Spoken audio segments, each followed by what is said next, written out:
সনদ ভঙ্গ করলে বনু কাইনুকার বাজারে আমাদের এক মহিলা সাহাবী তিনি বোন গিয়েছেন হাজতে, সোনার দোকানে। ইহুদি তাকে বলছে নিকাব খোলো, সে নিকাব খুলছে না, খুলবে না। ইহুদি দুষ্ট, ষড়যন্ত্র করে তার কাপড়ের একটা অংশ রশি দিয়ে গিট বেঁধে দিয়েছে। আমাদের দিন ইমাম উঠতে গিয়েছেন, সতর একটু খুলে গেছে, নাউজুবিল্লাহ। চিৎকার করে উঠেছেন।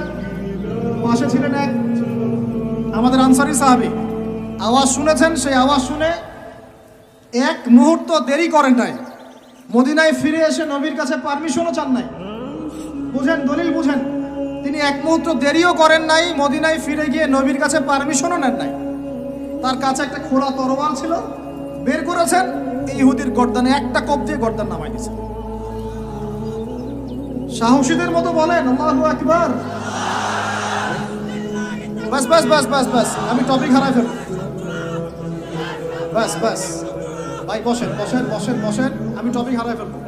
আমি দলিল দিচ্ছি আপনাকে, এই সাহাবী নবীকে গিয়ে জিজ্ঞাসা করেন না, করেছেন? পরামর্শ নিয়েছেন? তার সামনে তার বোনকে এইভাবে টিস করা হয়েছে, এক মুহূর্ত দেরি করেন নাই, গর্দান নামাই দিয়েছে।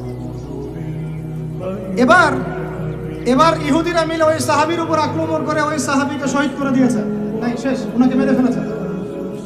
তারপরে এই কেসটা নবীর দরবারে আসলো। নবীর দরবারে আসার পরে নবী সাল্লাল্লাহু আলাইহি ওয়াসাল্লাম